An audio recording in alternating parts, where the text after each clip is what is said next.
Tonight, we unravel a story so deeply intertwined with power, fear, and control that its echoes still haunt us today. A tale of how ancient gods, once worshipped and adored, were transformed into demons by the very institution that sought to conquer Europe. The Church didn't just replace these gods, they demonized them, rewriting history and reshaping belief to fit a new, all-encompassing narrative. What was once sacred to entire civilizations was recast as the work of dark forces, feared and hunted by those in power. The pantheon of ancient deities didn't vanish, they were twisted, corrupted, and locked away, their faces forever altered. But what was the cost of this spiritual conquest? What did it mean for the gods who had been the guardians of life, nature, and love? In this journey, we'll dive into the forgotten corners of history where gods became monsters, and paganism was erased not with fire, but with words. So before we begin, make sure to like the video and subscribe. You might just find the world you know isn't quite as it seems. For centuries, the Roman world was never empty of gods. Every city had its temples, every road its shrines, every household its protective spirits. When people woke each morning, they did not ask which god ruled the universe. They asked which god ruled this place, this river, this harvest, this family. This was the world Christianity entered. Not a land of ignorance, but a landscape crowded with divine names, rituals, and memories older than Rome itself. So when we speak of Christianity spreading through the empire, we are not talking about light entering darkness, but one belief system colliding with thousands of others that already shaped daily life. By the 3rd century of the Common Era, the Roman Empire stretched from Britain to Egypt, and its religious life was deeply plural. Jupiter ruled the state, Mars guarded soldiers, Venus oversaw love, while local gods thrived alongside them. In Gaul, Iberia, Syria, and North Africa, regional deities blended Roman forms with ancient traditions. Festivals filled the calendar. Sacrifices marked births, marriages, and deaths. Religion was not separate from society. It was society. To honor the gods was to honor family, city, and empire itself. Early Christianity didn't grow in isolation from this world. It spread through the same cities, marketplaces, and roads built by Rome. Christians lived beside pagans, worked with them, and often shared cultural habits even as they rejected their gods. At first, Roman authorities did not see Christianity as a rival religion, but as a strange refusal to participate in civic life. Christians would not sacrifice to the gods, not even to the emperor's divine spirit. And this refusal was seen as dangerous, not because it was new, but because it broke the shared religious contract that held society together. For a long time, Christianity was a minority faith with no power to erase old traditions. Temples still stood. Oracles still spoke. Statues of gods still filled public squares. Even many converts carried old beliefs quietly alongside the new faith. But beneath this surface, something fundamental was changing. Christianity did not simply add one more god to the Roman world. It claimed exclusivity. It insisted that all other gods were not just false, but spiritually dangerous. This idea would prove far more disruptive than any single law or battle. By the time Christianity began gaining imperial support in the early 4th century, the empire was already transforming. Political instability, economic strain, and social change weakened old certainties. Into this uncertainty stepped a religion that offered one truth, one God, and one path to salvation. The old gods did not vanish overnight. They lingered in temples, stories, and habits. But their meaning began to shift. What were once protectors of communities would soon be recast as rivals to a universal truth. The stage was set for a redefinition of the divine that would reshape history itself. This transformation would quietly unfold over generations, altering memory, language, and belief, until ancient gods survived only as shadows within Christian imagination. In the early 4th century, Christianity was still a fragile movement, often illegal and frequently misunderstood. For nearly 300 years, Christians had lived under the shadow of persecution, sometimes ignored, sometimes blamed for disasters, and sometimes punished for refusing to honor the traditional gods. Then, everything changed in a single lifetime. When Constantine rose to power and claimed the Christian God had granted him victory, the faith moved from the margins of society into the halls of imperial authority. This moment did not instantly destroy pagan religion, but it permanently altered the balance of power between belief systems inside the Roman world. The Edict of Milan, issued in the early 300s, did not make Christianity the official religion of the empire, but it legalized it and returned confiscated property to the church. For the first time, Christians could worship openly, build churches, and speak publicly without fear. Pagan temples still functioned and sacrifices continued, yet something subtle had shifted. Christianity now enjoyed the favor of the emperor. Bishops gained influence at court. Christian symbols appeared alongside imperial imagery. What had once been a persecuted sect was now protected by the state. Over the following decades, imperial support grew stronger. Constantine and his successors granted privileges to clergy, exempted churches from certain taxes, and funded Christian construction projects across the empire. Pagan worship was not banned outright, but it began to lose its political safety. To sacrifice to the old gods was no longer neutral. It could be interpreted as resistance to the emperor's chosen faith. By the late 4th century, emperors like Theodosius openly favored Christianity and passed laws that restricted public sacrifice and closed some temples. Pagan rituals that had once been public celebrations were pushed into private spaces or abandoned altogether. This shift transformed religion into a question of loyalty. To be Christian increasingly meant to stand on the right side of imperial order. To remain openly pagan risked social and political consequences. Officials adapted quickly. Cities replaced temple festivals with Christian celebrations. Elite families converted, sometimes out of belief, sometimes out of necessity. The gods did not disappear, but their public power collapsed. What followed was not an immediate erasure, but a slow reclassification.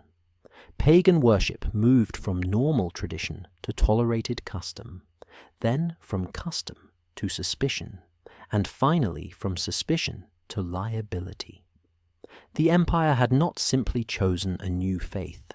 It had chosen which beliefs would be protected by law and which would slowly fade under pressure.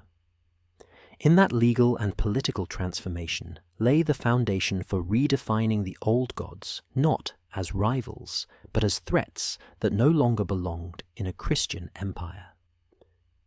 This change did not require mass violence. It relied on authority, prestige, and time. Once the empire aligned itself with one god, all others stood outside protection, exposed to reinterpretation, condemnation, and eventual demonization within the new Christian order. That political decision would echo for centuries, shaping belief, memory, and fear across Europe long after Rome fell. As Christianity gained influence, it faced a serious problem. The old gods did not simply vanish when people converted. Temples still stood, Miracles were still reported, and stories of divine encounters continued to circulate. Christian leaders needed a way to explain why these experiences felt real while still denying that pagan gods were true. The solution was not to dismiss them as imaginary, but to redefine them. This is where the category of demon became one of the most powerful tools in Christian theology. In earlier Greek and Roman thought the word daemon did not mean an evil creature. It referred to a spirit being that existed between gods and humans. Some daimonies were helpful, others dangerous, but they were not automatically evil. Philosophers like Plato even spoke of daimonies as guides or messengers. Early Christians inherited this language, but transformed it completely. They narrowed the meaning until only one possibility remained. Any spiritual being that was not God or an angel must be a demon, and therefore hostile.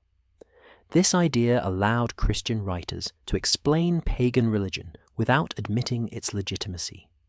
If a statue appeared to heal the sick, it was not proof of a god. It was a demon performing a trick. If an oracle predicted the future, it was not wisdom. It was deception.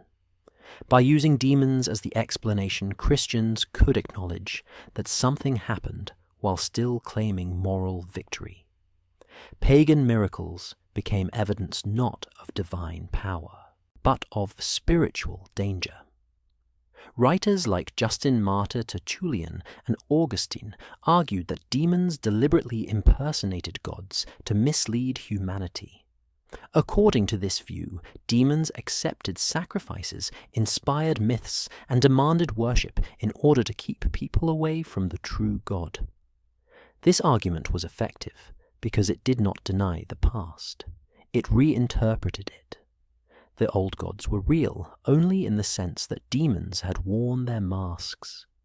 Entire religious traditions were reframed as long-running acts of spiritual fraud. This category also drew a clean moral line. There was no neutral ground. One either worshipped God or unknowingly served demons. That clarity made conversion urgent and resistance dangerous. It also justified hostility toward pagan practices. Destroying a temple was not an attack on culture. It was an act of spiritual defense. Silencing an oracle was not oppression. It was protection. Over time, the demon explanation spread into law preaching and popular belief. Ordinary people were taught to fear the old gods rather than honor them. What had once been familiar became threatening. Statues became idols. Spirits became enemies. By defining all rival gods as demons, Christianity gained a simple answer to a complex world. It turned religious diversity into a battlefield and placed itself as the only safe ground. That single category would reshape how Europe remembered its gods for centuries, long after the last sacrifices ended and temples fell silent across the former empire, forever altering memory, belief, fear, and history. In subtle, lasting ways still felt today by modern minds everywhere globally. In the ancient Greek world, the word daemon carried no automatic sense of evil. It described an unseen spirit force that existed between gods and humans, shaping fate, guiding actions, or influencing events. Daimonies could protect a household, inspire a thinker, or warn someone of danger. They were part of how Greeks explained the invisible layers of reality. To speak of a daemon was not to speak of a monster, but of a presence woven into daily life. This meaning would not survive unchanged. When Christianity encountered the Greek language, it inherited the word, but stripped it of its balance and narrowed it into something far darker. Greek philosophers used the term with care. Plato described Socrates as guided by a daimonion, an inner voice that warned but never commanded. Hesiod spoke of daimonies as spirits of the dead, who watched over humanity. Even common people understood daimones as forces that could help or harm depending on circumstance. They were morally complex, not purely evil. This flexible meaning allowed room for mystery and uncertainty in how the world worked. It acknowledged that not everything unseen was hostile. Early Christian writers faced a challenge. They used Greek as a primary language for teaching and scripture, but rejected the spiritual framework that came with it. The New Testament itself was written in Greek and used the word daimonion to describe spirits opposed to God. Over time, Christian thinkers pushed this usage further. They removed all neutral or positive meanings and fixed the term to one role only. A daemon became an enemy of God, a deceiver, and a threat to human souls. This shift was not accidental. It served a clear purpose. If daimones could be good or helpful, then pagan spiritual experiences could not be dismissed outright. But if all daimones were evil, then every non-Christian spiritual presence could be condemned, without exception. The word became a weapon of definition. What had once been a bridge between the human and divine became proof of corruption. Language itself was reshaped to draw a hard boundary between truth and falsehood. As Christianity spread through Greek-speaking regions, this new meaning took hold. Preachers taught that the spirits once honored by families and cities were not guides, but liars. Stories of helpful daimones were recast as traps. Even philosophy was suspect, because it had spoken too comfortably about spiritual intermediaries. Over generations, the older meaning faded from memory. The word demon became loaded with fear, disgust, and danger. This linguistic change had lasting consequences. By redefining daimon Christianity did not just attack pagan belief, it rewrote how people understood the unseen world. The spiritual middle ground disappeared. There was only God and his angels, or demons and deception. That simple division made the old gods easier to destroy, not by force, but by meaning. A single Greek word, once rich and complex, became a symbol of absolute evil. In that transformation, language itself became a tool that reshaped belief, fear, and history for centuries to come. From the earliest days of Christian teaching, pagan sacrifice was not treated as harmless tradition. It was framed as a serious spiritual danger. This idea appears clearly in the letters attributed to Paul, written in the middle of the 1st century of the Common Era. Paul addressed communities living inside a pagan world where sacrifices were part of everyday life. Meat sold in markets had often been offered to gods. Public festivals centered on ritual meals. Paul did not deny these practices existed. He redefined what they meant. In his letters, Paul argued that idols themselves were nothing made of wood or stone. Yet he warned that something real stood behind them. When pagans sacrificed to their gods, Paul said they were not offering food to imaginary beings, but entering communion with hostile spiritual powers. In this view, the danger was not the statue, but the unseen force accepting the offering. This allowed Paul to acknowledge the power people felt in pagan ritual while stripping it of legitimacy. The gods weren't gods at all, but gateways. This language was powerful because it changed behavior. Paul told converts they could not share the table of the Lord and the table of demons. Participation in sacrifice was no longer cultural habit. It was spiritual allegiance. Even eating at temple feasts became suspect. This created a sharp boundary between Christians and their neighbors. Ordinary social life now carried spiritual risk. A shared meal could become an act of betrayal. Paul's arguments were rooted in Jewish tradition, which already rejected idols as false. But he went further by using the language of spirits familiar to the Greco-Roman world. By doing so, he translated Jewish monotheism into terms pagans understood. The unseen world was real. Spiritual forces existed. The difference was allegiance. Only one power was worthy of trust. All others were framed as hostile, no matter how familiar or ancient they seemed. Later, Christian writers built on this foundation. Paul's words were quoted again and again to justify separation from pagan society. Sacrifice became proof of demonic influence. Festivals became dangerous gatherings. Temples became places of spiritual contamination. This interpretation did not require destroying idols immediately. It required redefining them first. Once sacrifice was framed as communion with demons, the moral ground shifted. Avoidance became obedience. Opposition became protection. This way of thinking shaped Christian identity for centuries. Pagan worship was no longer wrong because it was outdated, but because it was dangerous. The gods of neighbors became enemies of the soul. What had once been shared custom turned into forbidden practice. Through Paul's language, Christianity developed a framework that explained pagan religion without accepting it. In doing so, it laid the groundwork for turning the old gods into spiritual threats that had to be feared, rejected, and eventually erased from the public world. By the 2nd and 3rd centuries of the Common Era, Christianity was no longer a small, hidden movement.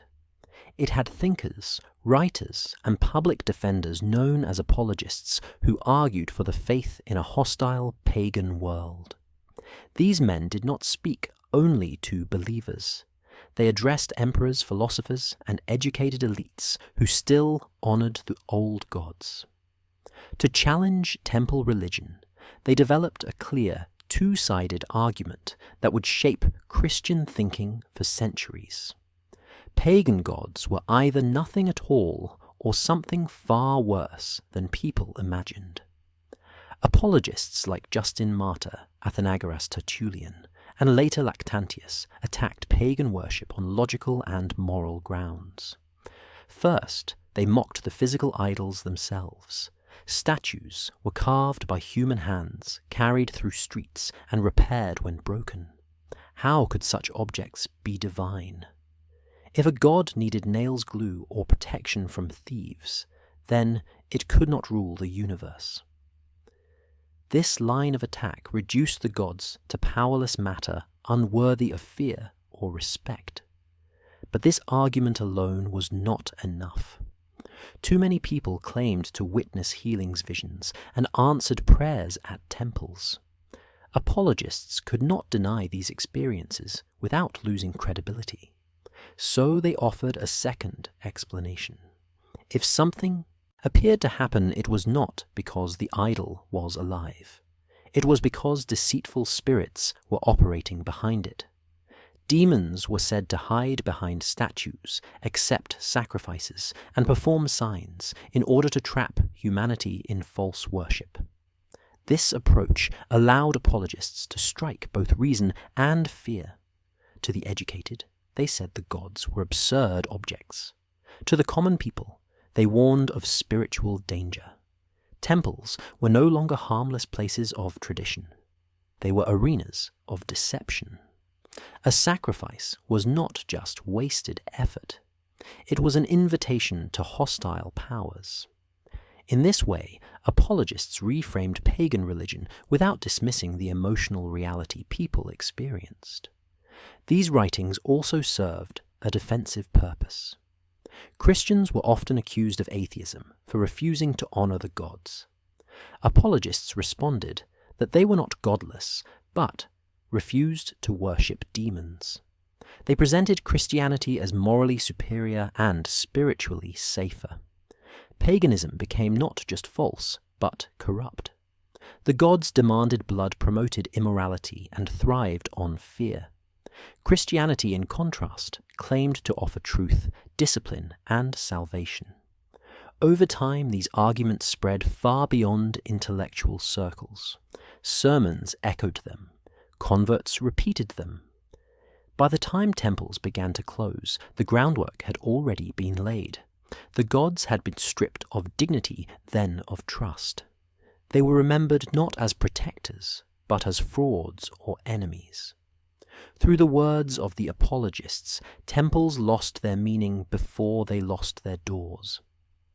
That transformation of perception made the eventual fall of pagan worship seem not tragic, but necessary, and even righteous in the minds of believers across the empire over many generations, shaping later doctrine, law, and culture in lasting ways. Still visible today throughout history and belief worldwide until the present age of modern humanity, today globally. As Christianity expanded, it didn't face a single enemy, but two very different ones at the same time. On one front stood elite pagan philosophy, rooted in Greek thought schools, temples, and educated debate. On the other stood everyday religion, practiced in homes, fields, and villages, through charms, amulets, household gods, and small local shrines. Church thinkers understood that defeating one without addressing the other would leave the old beliefs alive beneath the surface. So they fought on both fronts at once. Against elite philosophy, Christian writers challenged the intellectual foundations of pagan theology. They argued that philosophers disagreed endlessly about the nature of the gods, proving they possessed no true revelation. Some gods were said to be material, others abstract, some moral, others immoral. This confusion was presented as evidence of human invention rather than divine truth. Christian thinkers claimed that only one God could explain order, morality, and creation. Pagan philosophy was reframed as clever speculation detached from salvation.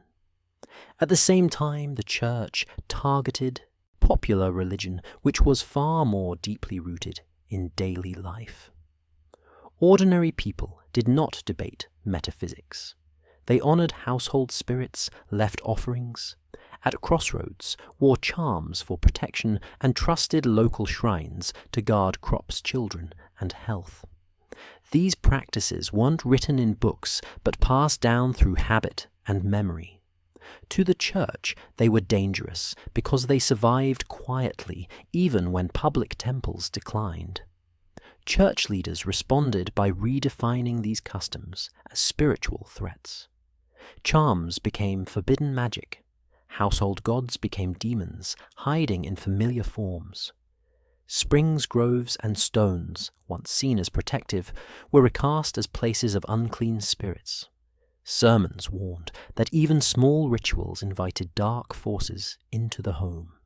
This language created fear where comfort once existed. The familiar became suspicious. Importantly, the Church did not always destroy these practices immediately. Instead, it surrounded them with moral pressure. Converts were urged to burn amulets, abandon family rituals, and reject ancestral customs. Bishops wrote letters condemning local traditions by name. Over time, laws followed reinforcing what preaching had begun. What had once been private habit became public offense. This two-front strategy was effective because it reshaped both thought and behavior.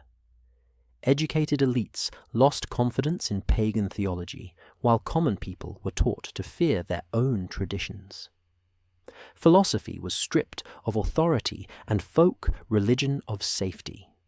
Between them, the old religious world was squeezed from both sides. By attacking both the mind and the home, Christianity ensured that pagan belief had nowhere secure to retreat. It could not survive as high philosophy nor as quiet custom. This approach explains why so many old practices either disappeared or returned later in distorted forms labeled superstition or witchcraft. The war was not loud or sudden. It was gradual, systematic, and deeply personal. And by the time it was complete, the gods of philosophy and the spirits of daily life had been transformed into enemies of faith, rather than foundations of community everywhere in Europe. As Christianity gained dominance, it did more than suppress pagan worship. It remapped the spiritual world entirely. The complex pantheon of gods, spirits, and daimones that had filled Greek, Roman, and local traditions was replaced by a new hierarchy centered on one god, his angels, saints, and demons. What had once been a crowded cosmos of competing forces became a structured order where every spirit had a place, either approved by divine authority or condemned as dangerous. This reorganization allowed Christianity to explain the spiritual experiences people had once attributed to many gods, while asserting the supremacy of a single divine system. Angels became the most visible, positive intermediaries. Archangels like Michael and Gabriel were assigned clear roles as messengers, warriors, and protectors. Saints, often former humans who had demonstrated exemplary faith, were elevated as accessible guides for ordinary people. These figures could replace local spirits and heroes in communities that had once looked to household gods or minor deities for protection, blessing, or guidance. By giving these roles official recognition, Christianity ensured that people could maintain familiar spiritual practices, but now under a sanctioned framework. At the same time, any force that had previously been neutral or ambivalent was reclassified. Spirits that had once been mischievous or helpful were now often labeled demons.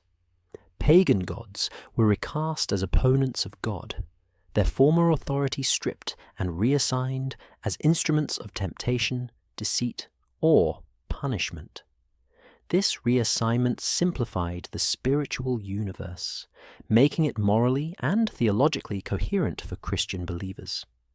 There was no ambiguity. Every supernatural presence either served God or opposed him. This new sacred map was reinforced through texts, preaching, and ritual. Biblical passages, patristic writings, and liturgical traditions described the powers of angels and the dangers of demons in precise terms. Christian communities learned to interpret unusual events, dreams, and miracles according to this framework. What might have once been seen as a blessing from a local god became the intervention of a saint or a message from an angel. What might have once been a mischievous spirit or a pagan curse became a demonic test or attack. By creating this clear hierarchy, Christianity gained control over belief and behavior.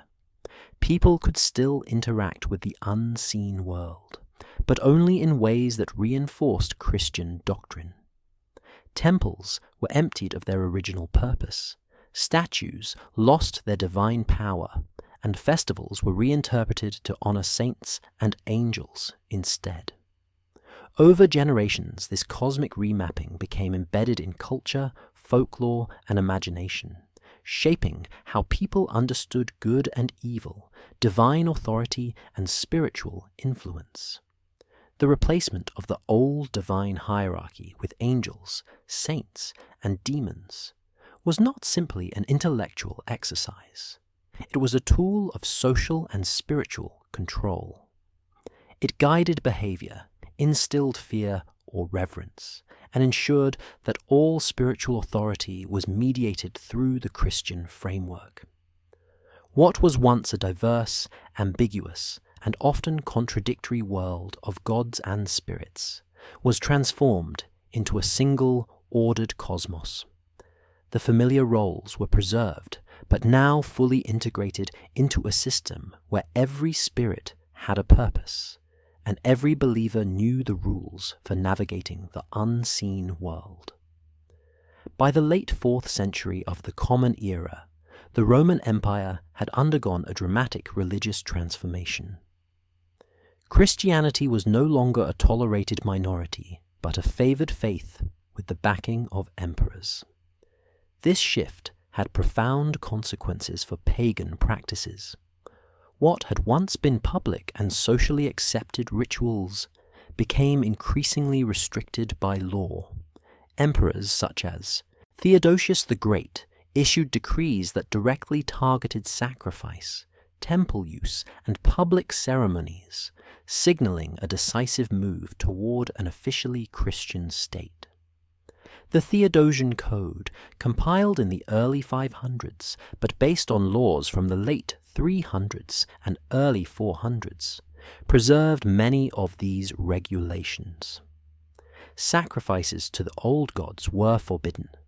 Temples could be closed, and officials were prohibited from attending or promoting pagan rituals. Violating these laws could result in fines, removal from office, or even imprisonment. These restrictions were not only practical, but symbolic, showing that the state no longer recognized pagan worship as legitimate. Temples, once centers of civic and religious life, were particularly affected. Many were stripped of their funding and their property seized. Some were physically closed, while others were converted into Christian churches. This legal pressure gradually emptied public spaces of their old religious function.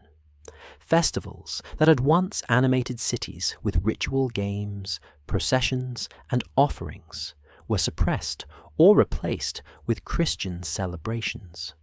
What had been routine civic duty became illegal or dangerous. The impact on local communities was profound. Ordinary citizens who had participated in sacrificial rituals for generations faced moral and legal pressure to stop. Families who maintained household altars or local shrines risked social stigma or state intervention. Even if individuals continued private worship, the public and communal elements that had sustained pagan cults for centuries were undercut. Gradually, pagan practices receded from daily life, not always by destruction, but by making them illegal and socially unacceptable. Christian leaders supported and enforced these laws through preaching, letters, and local authority. Bishops and clergy encouraged converts to obey the state as part of their Christian duty. Pagan priests lost their official recognition and privileges. Religious officials who had once wielded influence in civic ceremonies found their roles abolished. Public memory of the old gods began to fade as temples closed and ritual activity diminished. The combination of imperial legislation and Christian advocacy ensured that paganism could no longer function as it had in the past. It was pushed from public life into private memory, where it persisted only in diminished or disguised forms. Laws did not erase belief overnight, but they reshaped behavior, social norms, and cultural expectations over decades. By the end of the 4th century, pagan cults were largely confined to small rural areas and private practice, their visibility and influence sharply reduced.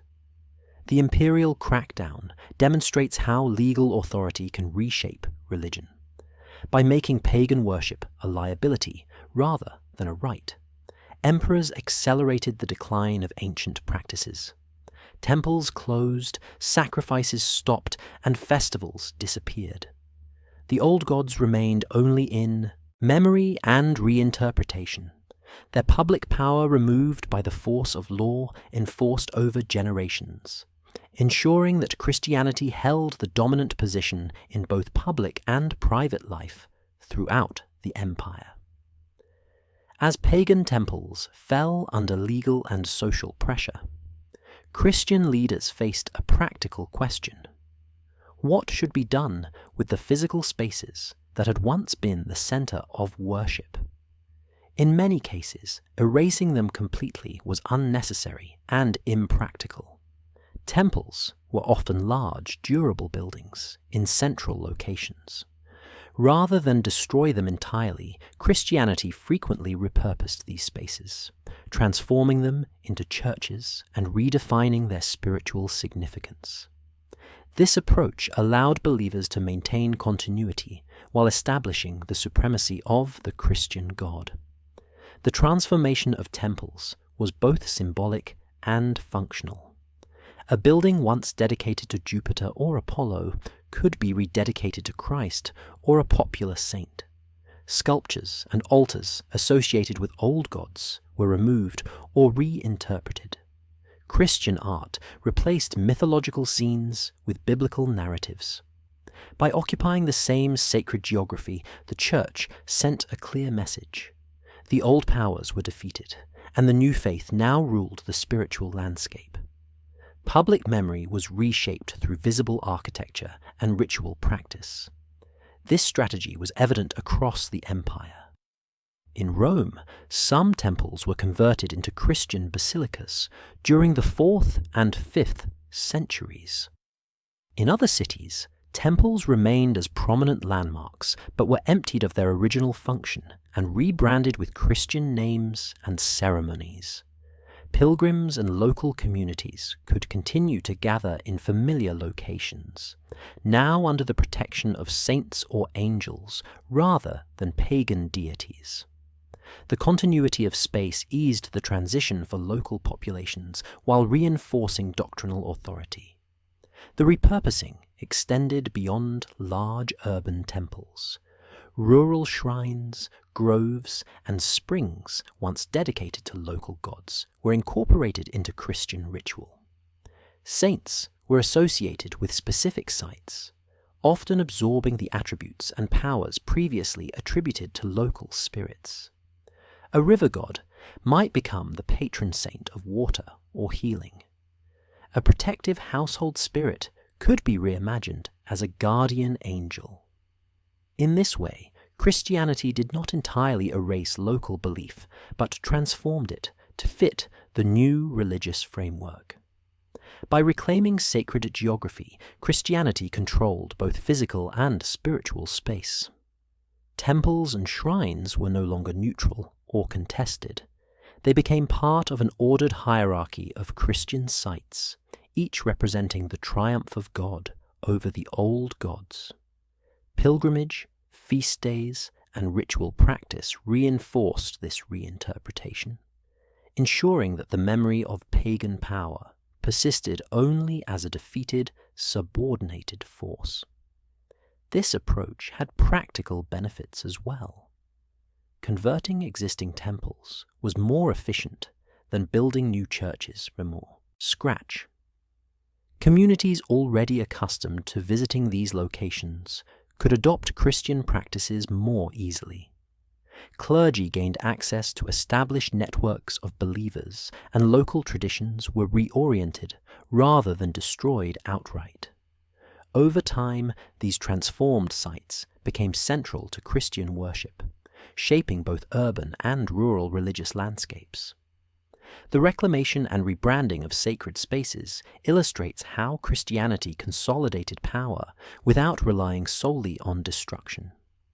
By turning temples into churches and reframing old gods as defeated powers, the Church created continuity, authority, and legitimacy. Sacred geography was retained, but remade, ensuring that the spiritual landscape reflected Christian dominance, while absorbing, neutralizing, and redirecting the memory of the ancient gods for generations to come. As pagan temples were repurposed and old gods recast as demons, Christian leaders needed a way to preserve the social and protective functions those deities had once provided. In many cities, a particular god had long been seen as the patron of the community, responsible for the safety, prosperity, and well-being of its citizens. These figures were central to civic identity and local festivals. Christianity offered a solution: replace the patron god with a saint. The name changed, the rituals adapted, but the role remained recognizable and socially meaningful. Saints became intermediaries between the divine and the community. Just as a patron god was invoked to protect a city from plague, famine, or invasion, a saint could be called upon for guidance and protection. Bishops encouraged local populations to honor these figures through prayers, feasts, and processions. By adopting saints in place of gods, communities maintained continuity of devotion and ritual, easing the transition from old religious structures to Christian frameworks. This practice was widespread throughout the late Roman Empire. In Gaul, for example, towns that once celebrated a local deity were introduced to a saint, whose feast day coincided with the traditional festival. In Italy, ancient protective spirits associated with specific towns were reinterpreted as the guardians of newly established churches. Communities retained the cultural rhythm of their year, while redirecting devotion toward figures sanctioned by Christian doctrine. The selection of saints was often strategic. Early church leaders chose individuals whose lives, miracles, or martyrdom resonated with the functions previously attributed to local gods. A saint, known for healing, might replace a deity associated with health. A warrior saint could take on the protective role of a god linked to battles or city defense. This mapping allowed Christianity to appropriate familiar spiritual expectations while consolidating theological authority. Education and preaching reinforced these changes. Clergy explained that saints were close to God and acted on behalf of the divine will. Their stories were written, celebrated, and taught to the public. Whereas pagan deities were distant or capricious, saints were portrayed as accessible and morally exemplary, making them ideal surrogates for the functions previously served by local gods. Over time, these saints became central to civic identity in much the same way that the old patrons had been. The integration of saints into community life also supported broader Christianization. Rituals, festivals, and prayers could continue in familiar formats, reducing resistance and preserving social cohesion. By keeping the social function while changing the name, Christianity avoided the disruption that might occur if worship of protective figures had been eliminated entirely. People could maintain a sense of security, belonging, and tradition within a new religious framework. Through the replacement of local patron deities with saints, Christianity redefined civic spirituality without dismantling it entirely. Communities still looked to a powerful figure for protection and guidance, but the authority and moral framework now flowed from Christian teaching. The old gods faded, not only from public spaces, but from memory. As living protectors, replaced by saints who embodied the same social and spiritual roles in a form that aligned with the Christian cosmos and the hierarchical order of angels, saints, and God. As Christianity replaced paganism, it faced a delicate challenge. People were accustomed to miracles associated with the old gods. Healing springs, oracles, protective charms, and divine interventions had been part of daily life for centuries. Early Christian leaders recognized that merely condemning these practices risked alienating believers who valued supernatural aid. Instead, they developed stories in which saints performed miracles that outshone, defeated, or replaced the powers attributed to pagan deities and spirits. These narratives framed Christianity as stronger in the same supernatural arena. Hagiographies, the written lives of saints, were a key tool in this strategy. Saints were depicted overcoming dragons, evil spirits, or corrupt idols. For example, the stories of St. George defeating the dragon, or St. Michael triumphing over demonic forces, cast Christian figures as protectors capable of acts that echoed or surpassed pagan feats. These accounts did not just entertain or inspire. They served as propaganda, demonstrating the superiority of Christian power over older supernatural authorities. This method was both persuasive and psychological. Pagan communities had long trusted spirits and idols for protection and success. By showing saints actively confronting and conquering these same forces, Christianity reassured believers that the new religion could provide the same, if not greater, benefits. Miracles became a language of authority, communicating divine legitimacy through visible results. What once required belief in many gods could now be expressed through devotion to one God and his saints. The strategy extended beyond dramatic tales of monsters and idols. Saints were credited with healing the sick, blessing crops, calming storms, and guiding travelers. These activities mirrored the functions once associated with local gods or spirits, but in every case, the narrative emphasized that the power originated from God and not from the supernatural forces of the old religion. Christianity thus maintained continuity with the practical needs and expectations of the community while asserting theological control. Miracle stories also reinforced social and political authority. Churches became centers where these stories were told and celebrated. Pilgrimages to sites associated with saints' miracles replaced visits to pagan temples and shrines. Christian festivals incorporated tales of divine intervention that demonstrated moral and spiritual lessons, teaching communities to value faith, obedience, and church-sanctioned devotion above older traditions.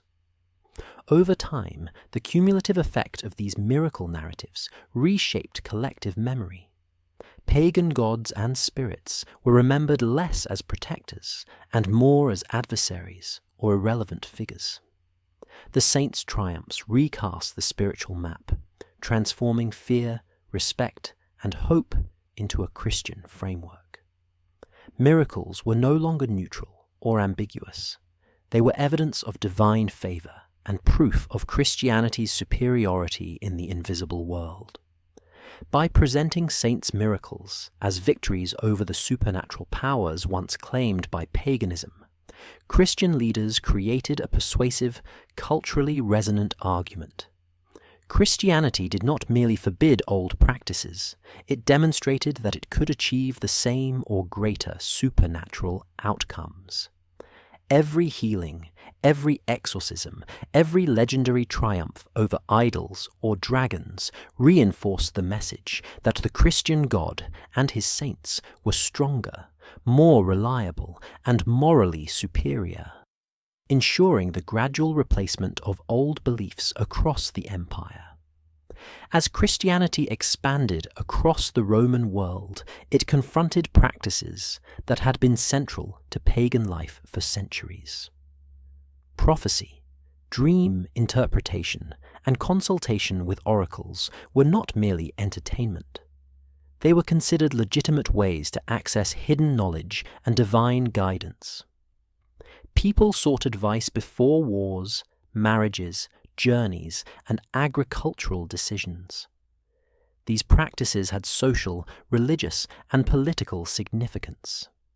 Christian leaders needed to discredit them without alienating populations who had long relied on such guidance. The solution was reclassification. Oracles, seers, and dream interpreters were no longer neutral conduits of divine will.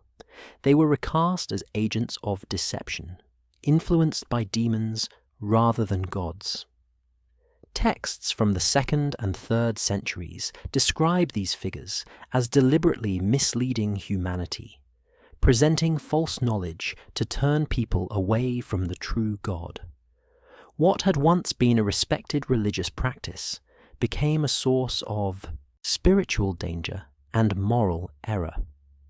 This approach drew on earlier Pauline arguments in the 1st century of the Common Era. Paul warned that pagan practices were forms of communion with hostile spiritual powers.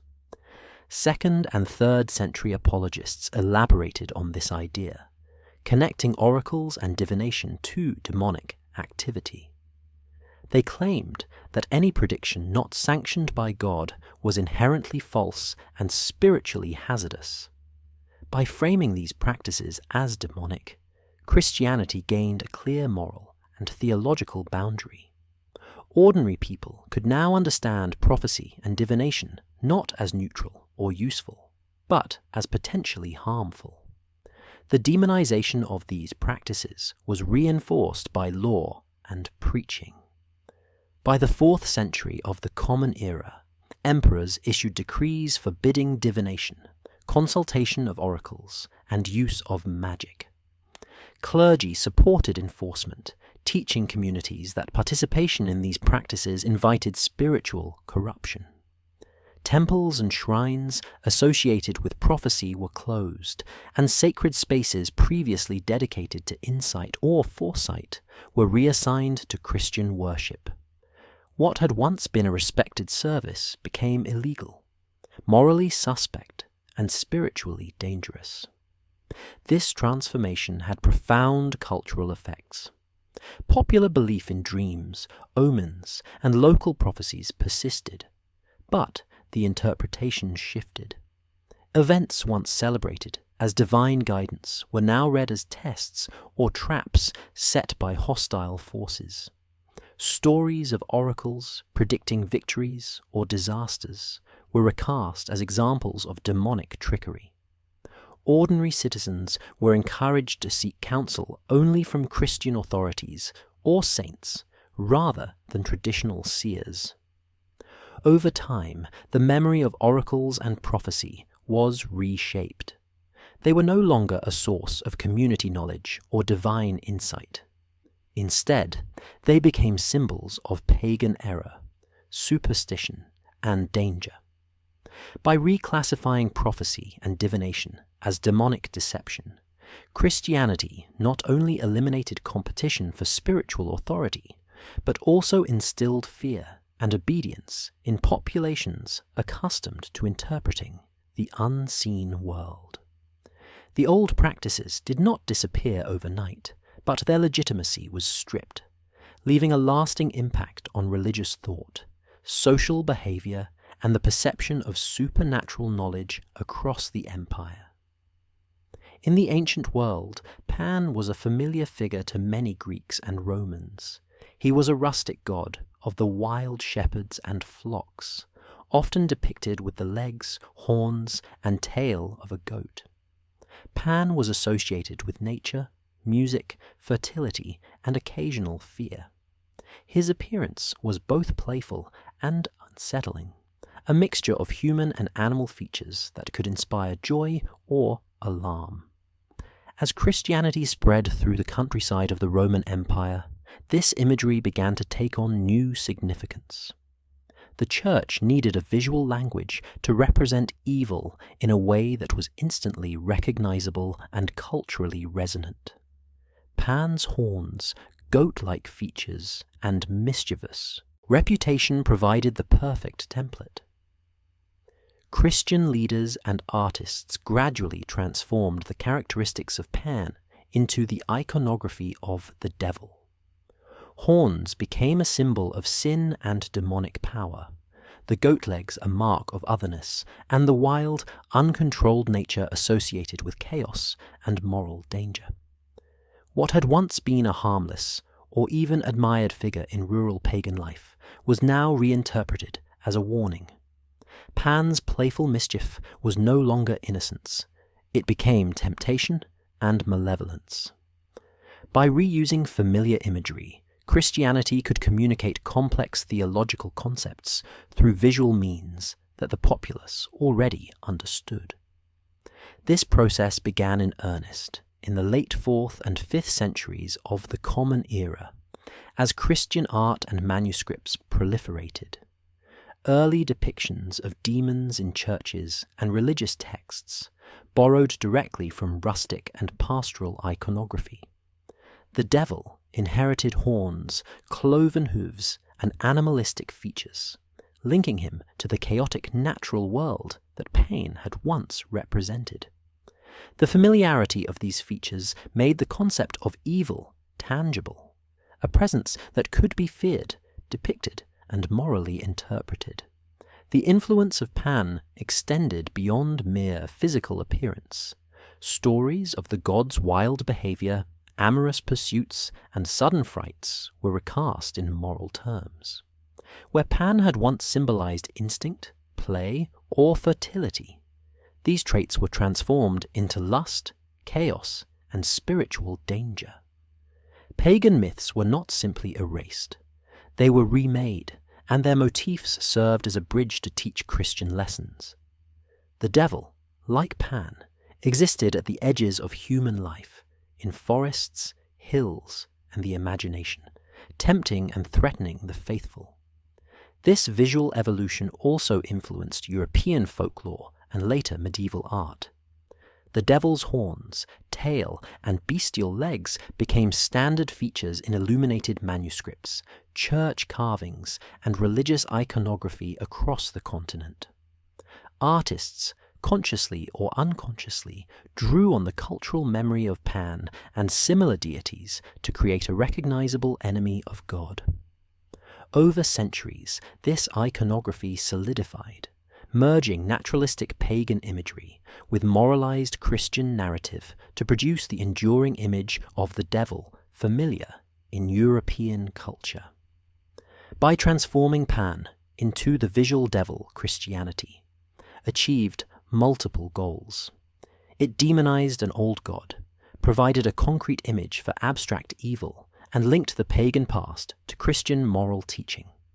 The once playful and rustic imagery of the countryside was recast as a symbol of sin and spiritual danger, merging centuries of cultural memory into a single, powerful representation of the ultimate adversary in the Christian cosmos.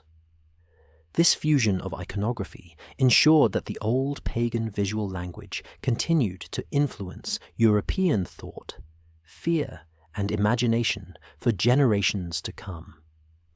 In the ancient Mediterranean world, satyrs, fauns, and other woodland spirits were familiar figures, stories, festivals, and art. They were often depicted as companions of gods like Dionysus or Pan, playful and mischievous, but not inherently evil. These beings were connected to nature, music, fertility, and the rhythms of rural life. They inhabited forests, groves, and hillsides, and were considered part of the divine ecosystem that humans could interact with, honor, or enjoy in myth and ritual. Christianity encountered these figures as it spread through the countryside of the Roman Empire, and it faced a challenge in dealing with their pervasive presence. Rather than allowing satyrs and fauns to remain neutral or amusing, Christian leaders recast them as morally suspect. Playfulness and mischief became associated with temptation, chaos, and spiritual danger.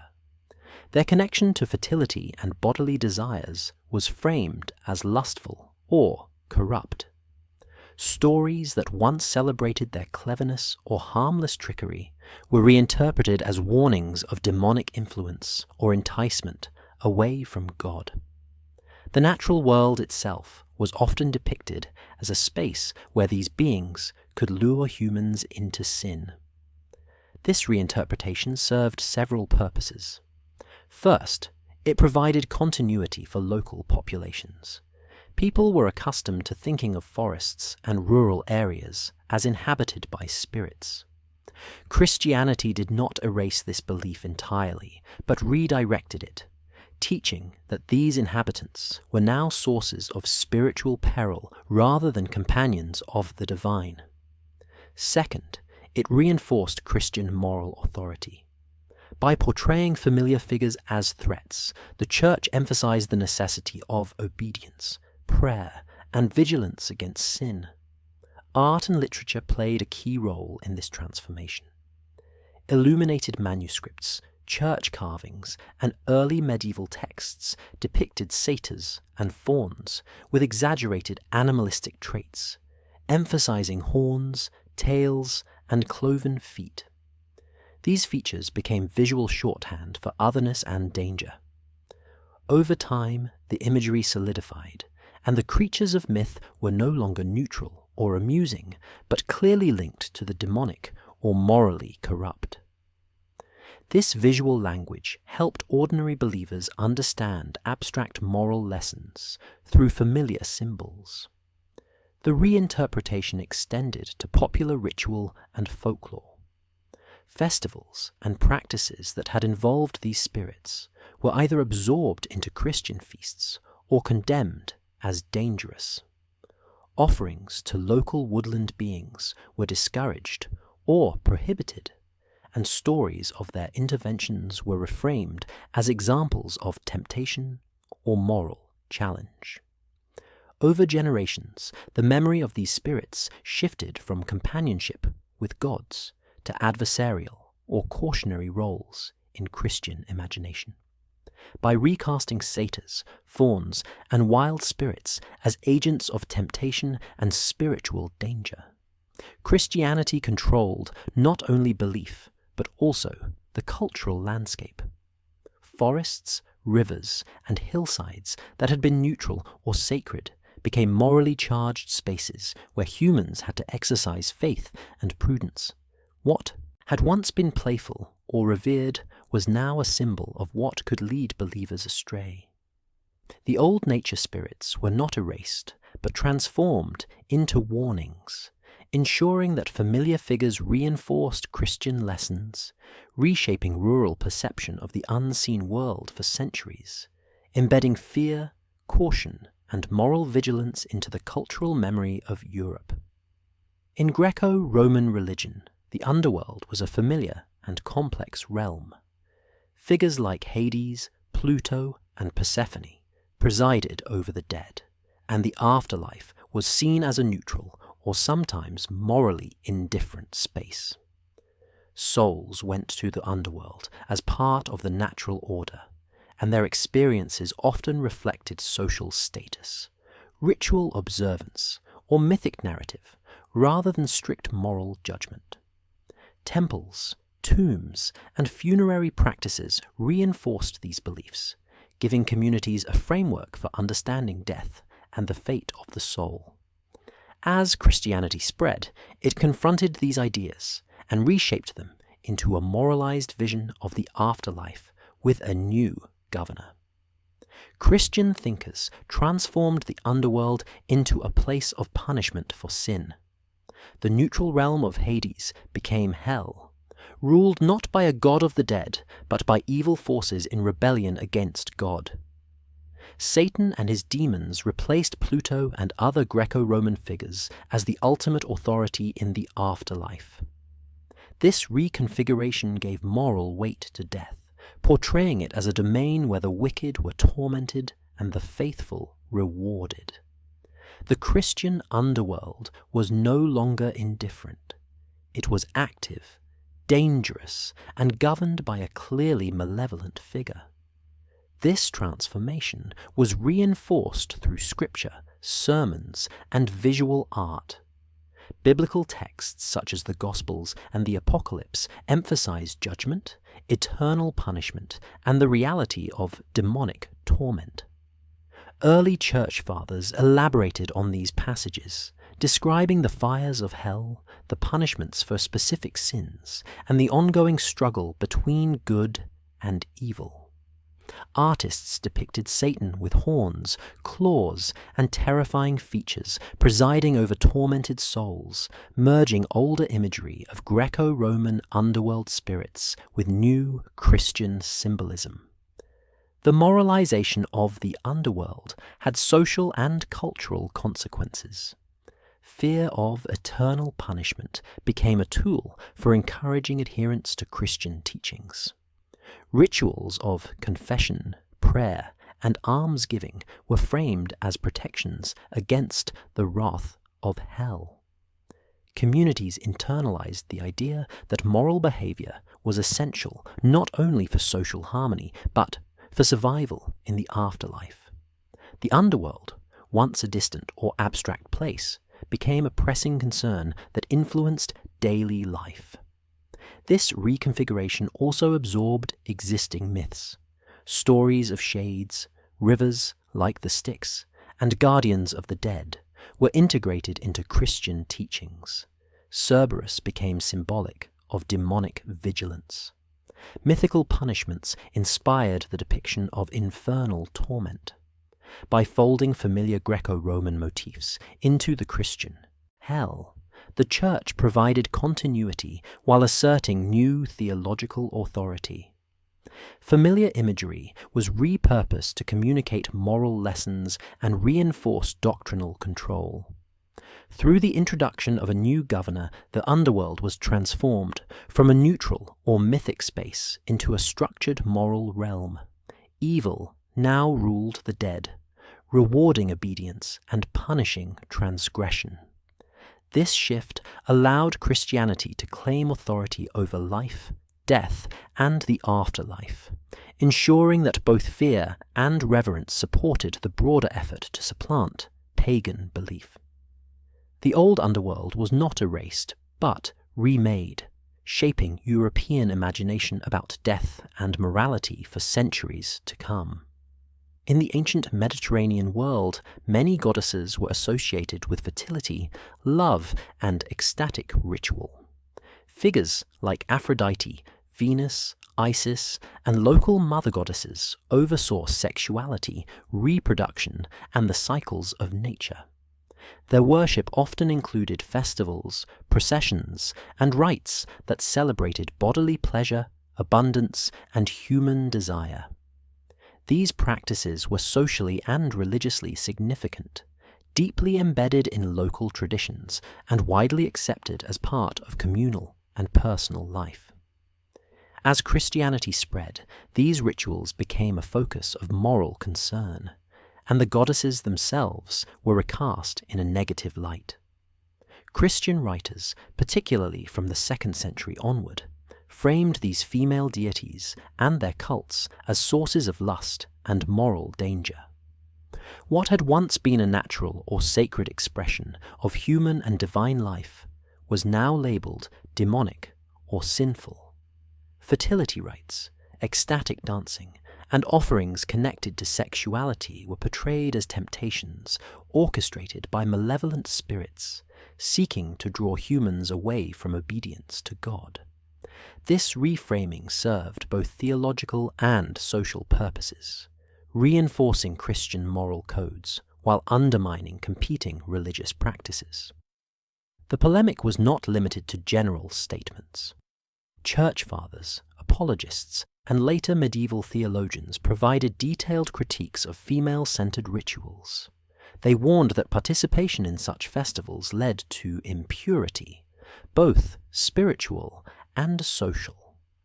Stories circulated in sermons and writings, emphasizing the corrupting influence of these cults, presenting the goddesses as deceptive powers who lured worshippers into sin. By transforming revered deities into embodiments of vice, Christianity created a moral framework that justified prohibiting or replacing these practices. Art and literature reinforced this transformation. Representations of goddesses shifted from figures of beauty, nurture, and authority to symbols of temptation, seduction, and spiritual peril. Ritual objects, sacred spaces, and iconography associated with female power were either destroyed or repurposed for Christian devotion. In some cases, attributes of these goddesses were transferred to saints, particularly female saints, who offered protection, guidance, and moral example, while channeling the positive aspects of fertility and love into socially acceptable forms. This reclassification was also evident in law and public policy.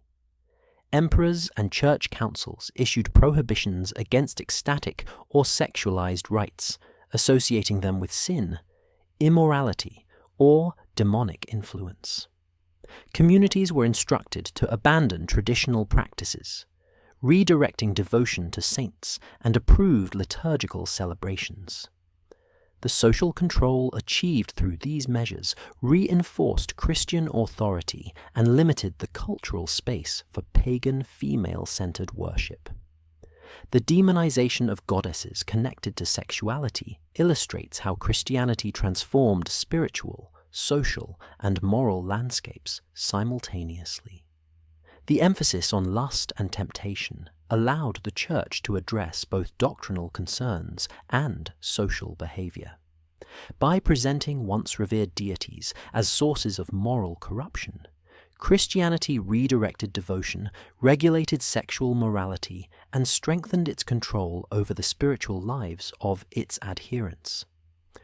What had been sacred and natural became dangerous, ensuring that female divine power was absorbed, suppressed, or moralized in ways that supported Christian teaching, shaping European views of women, sexuality, and spirituality for centuries.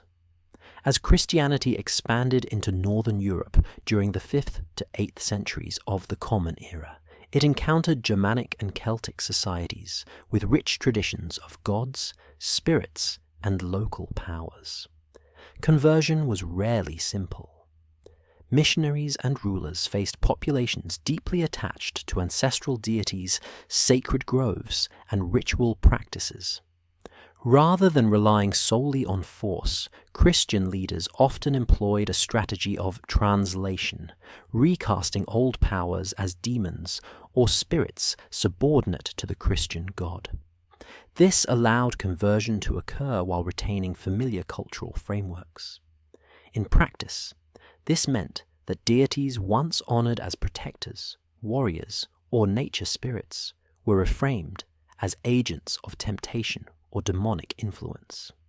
Thor, Odin, and other figures in Germanic belief were described in Christian texts as hostile or misleading spirits, rather than neutral or beneficial gods. Similarly, Celtic deities connected to rivers, forests, and fertility were portrayed as deceptive or dangerous. By translating the familiar supernatural into a Christian moral framework, missionaries could demonstrate the superiority of Christian worship while acknowledging the presence of spiritual forces in local imagination. Negotiation with local customs was equally important. Missionaries often allowed festivals, seasonal celebrations, or sacred sites to continue under new Christian meanings. Pagan feasts might be replaced by saintly feast days or aligned with Christian holidays. Sacred groves and springs were dedicated to saints or angels instead of local gods. This approach reduced resistance, preserving the social and ritual functions of old practices while shifting allegiance to Christian authority. Conversion through negotiation and reinterpretation also involved education and storytelling. Clergy taught that the Christian God was the ultimate source of power, while formerly revered figures were now subordinate or malevolent. Saints were presented as intermediaries who could protect communities in ways previously attributed to local gods. This framing made the transition less abrupt and allowed rural populations to understand the spiritual hierarchy within a familiar conceptual framework. Political authority reinforced these religious strategies. Kings and chieftains who converted often imposed Christianity as the state religion, using both law and example to encourage adherence. Missionaries collaborated with rulers to suppress pagan practices publicly while offering Christianized alternatives.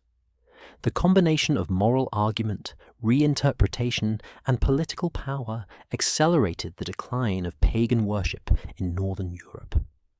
By translating and negotiating, rather than merely destroying, Christianity succeeded in Northern Europe, where simple prohibition might have failed. Old gods were not entirely erased, but repurposed as moral or spiritual lessons. Sacred spaces continued to serve communal and religious functions. Festivals retained social cohesion, and familiar imagery was incorporated into Christian teaching.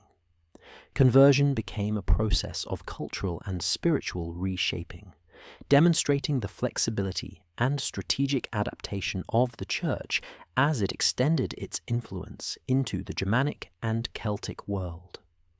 This approach ensured that Christianity could establish authority, moral order, and spiritual legitimacy, while accommodating the realities of deeply rooted pagan traditions, gradually transforming the religious landscape of Northern Europe.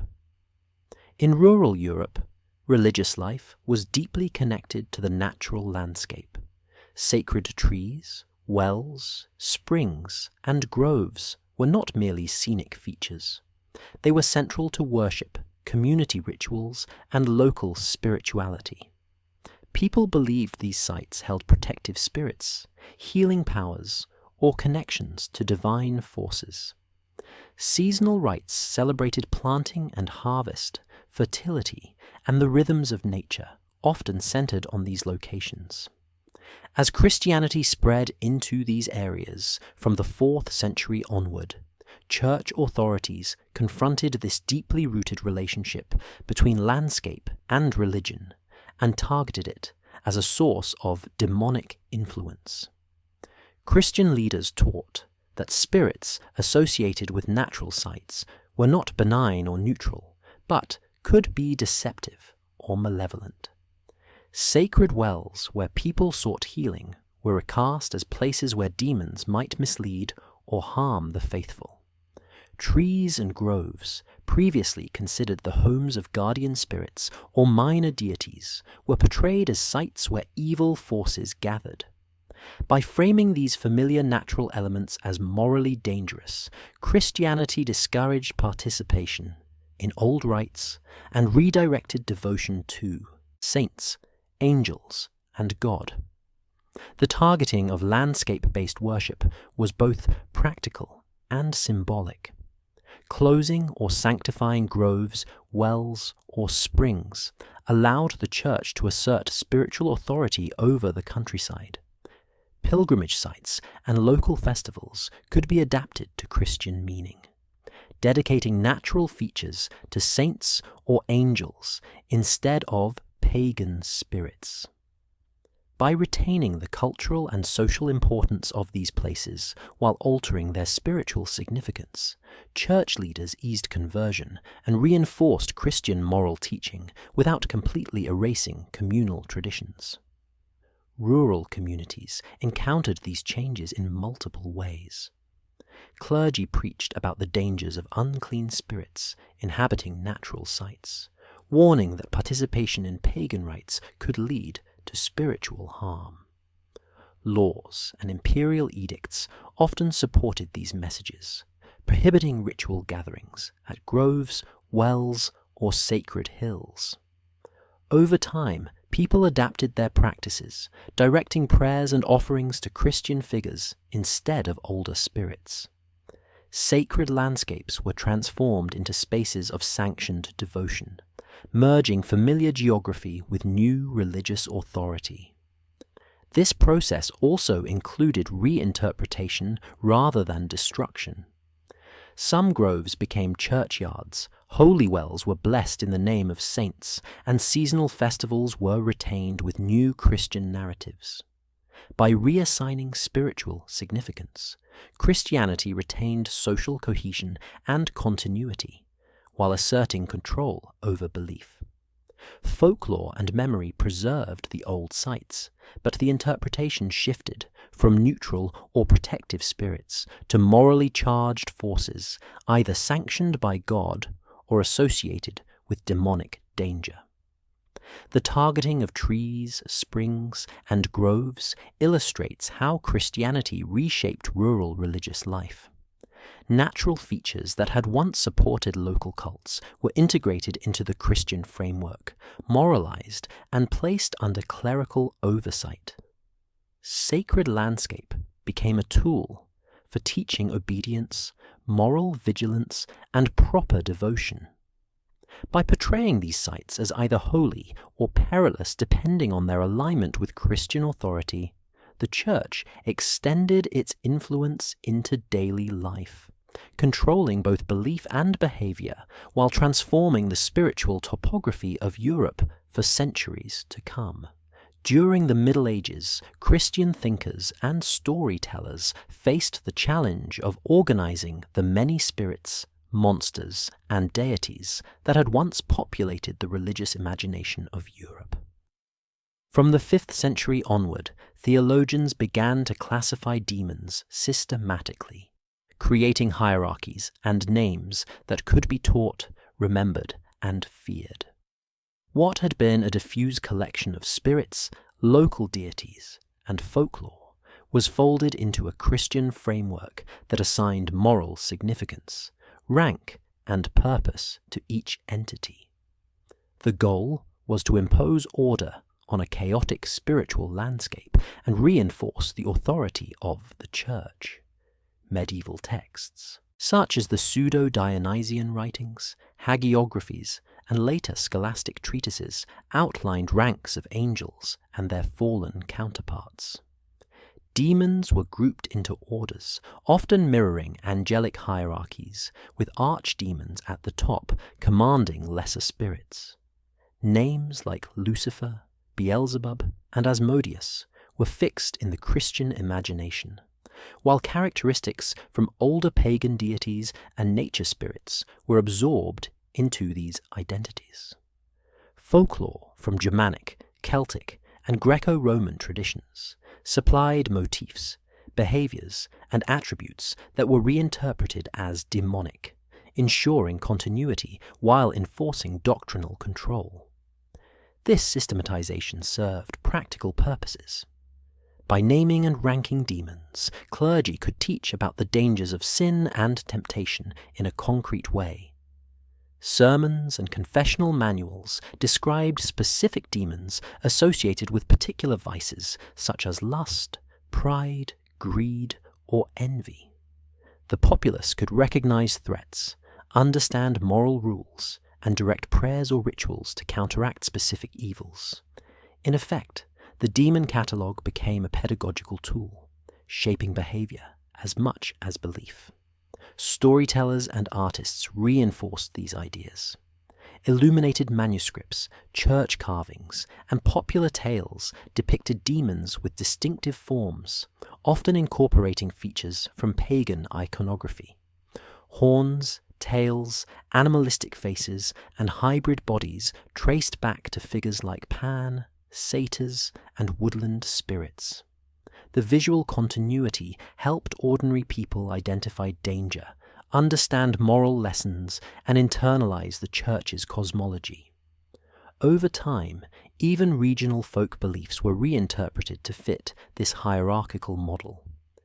By the 12th and 13th centuries, the catalogue of demons was widely circulated.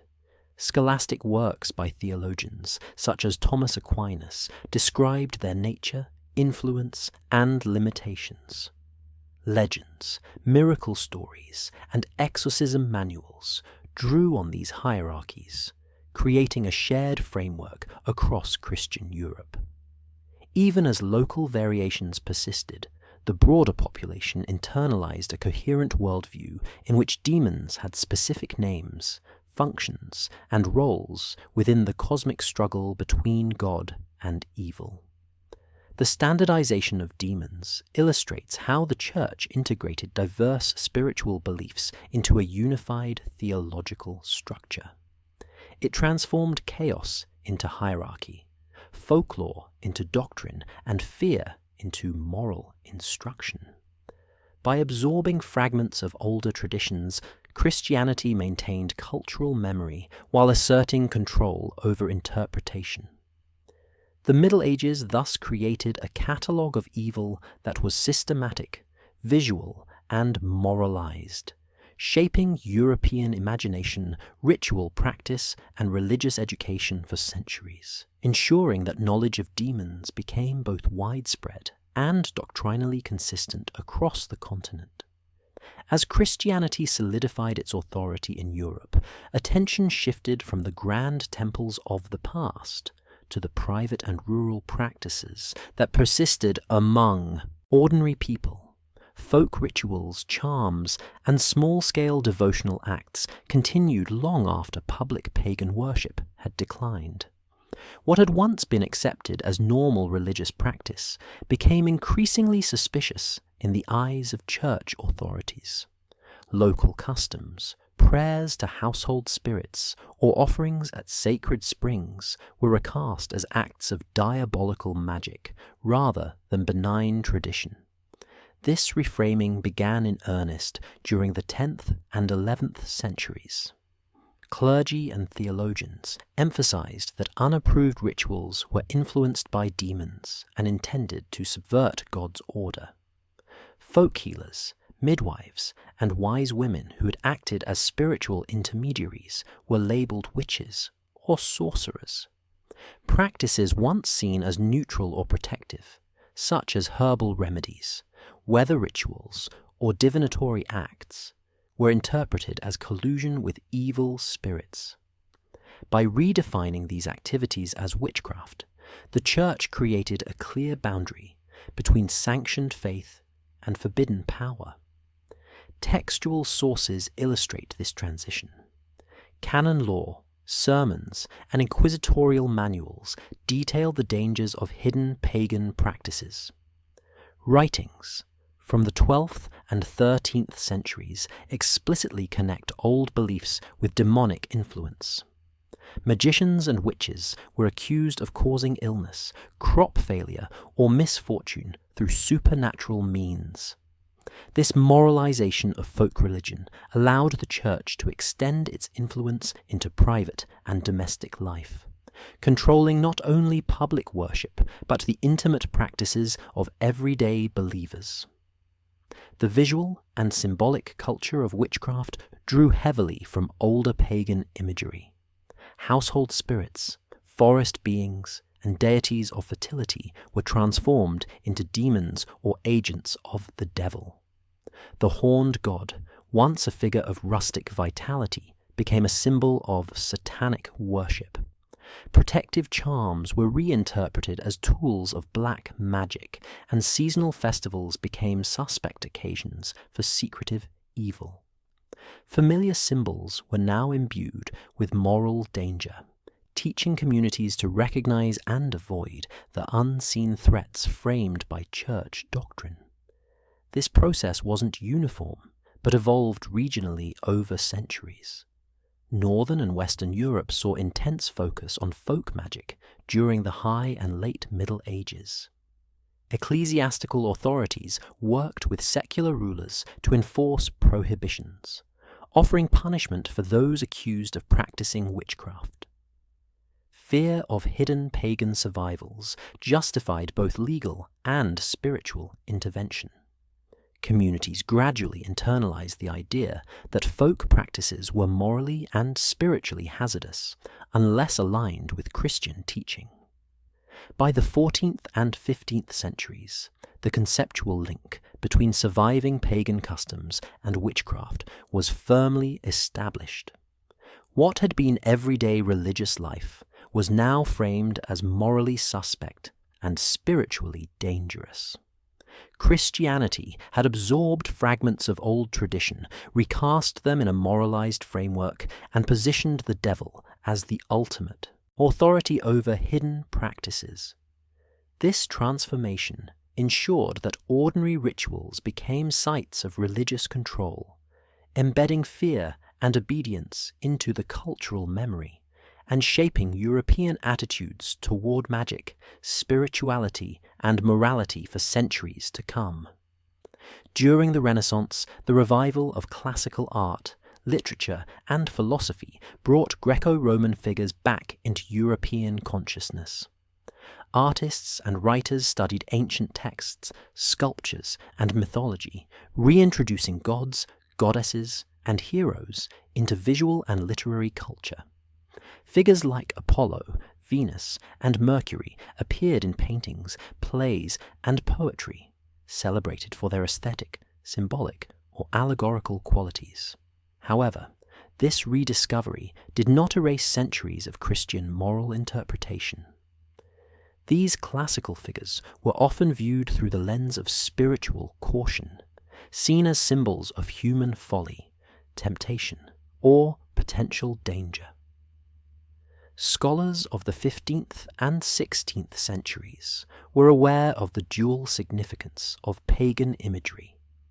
On one hand, they admired the artistic and intellectual achievements of antiquity. On the other, the Church continued to teach that these figures represented powers outside of God's authority, capable of leading people astray if interpreted literally. Mythological narratives were frequently adapted as allegories, conveying moral or philosophical lessons rather than endorsing pagan worship. Venus might symbolize beauty or desire in a literary text, but she was rarely considered a divine being to be venerated. Artistic representations reflected this careful negotiation. Painters such as Botticelli and Titian incorporated classical gods into their compositions. Yet the works often included Christian symbols, moralizing elements, or contextual cues to indicate that the figures were part of a humanist or philosophical message rather than objects of devotion. Apollo's lyre, the laurel of victory, or the nudity of Venus, were interpreted as metaphorical, illustrating virtue, temperance, or human aspiration, while acknowledging the lingering perception of pagan gods as potentially morally dangerous. Literature and theatre also grappled with this tension.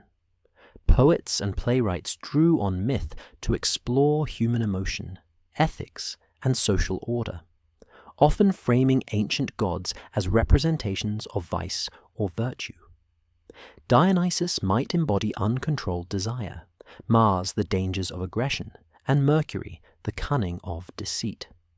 By recasting these figures as symbolic rather than literal, Renaissance thinkers could engage with classical culture while maintaining Christian moral boundaries. This reinterpretation served both educational and cultural purposes.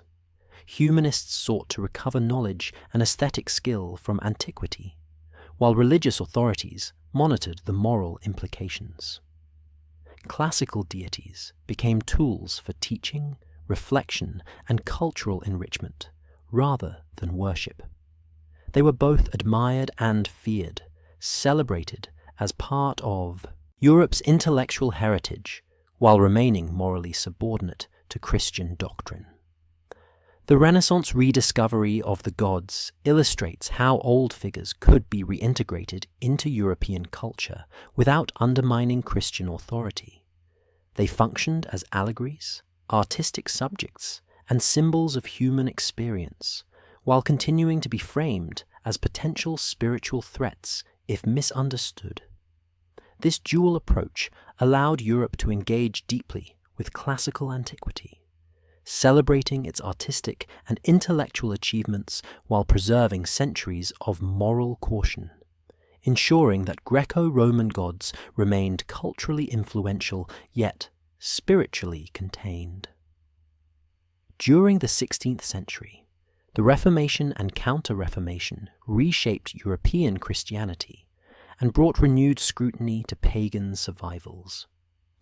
Protestant reformers such as Martin Luther and John Calvin criticized practices they viewed as vestiges of paganism, including the veneration of saints, the use of religious images, and local rituals that had been incorporated into Christian life.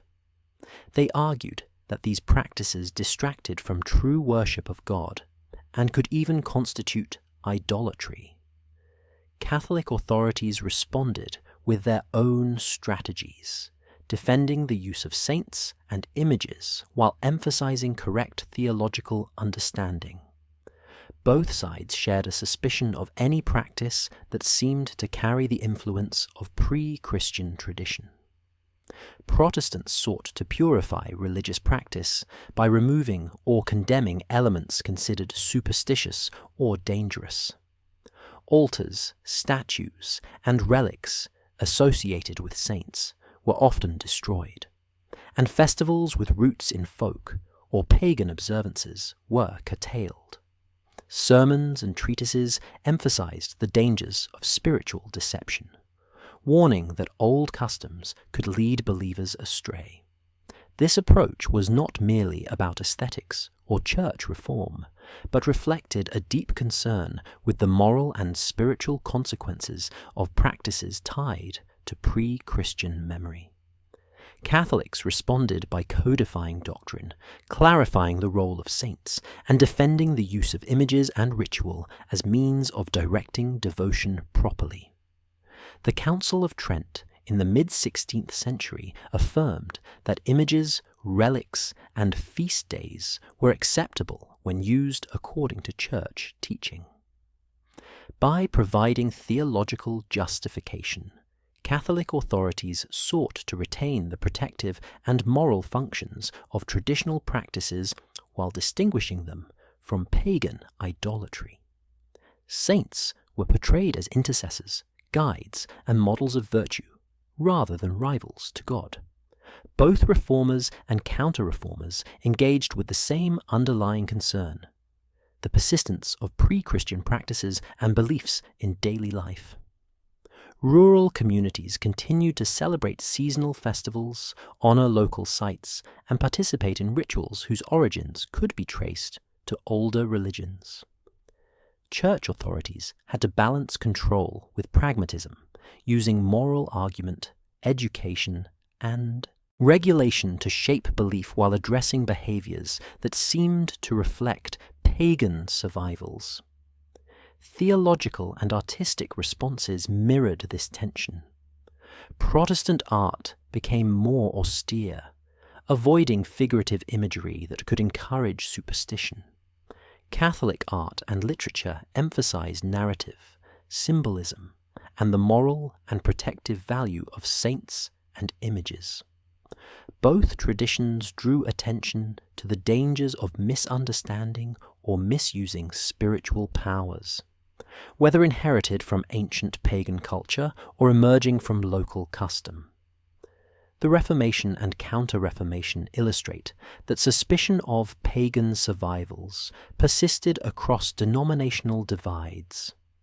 Reformers condemned old practices as idolatrous, while Catholics defended and reinterpreted them as morally and spiritually acceptable. In both cases, European authorities engaged in a careful negotiation with history, culture, and human behavior, seeking to maintain control over belief while addressing the lingering influence of pre-Christian tradition. This period demonstrates how inherited pagan elements continued to shape the spiritual landscape, even as new religious movements competed for authority and orthodoxy.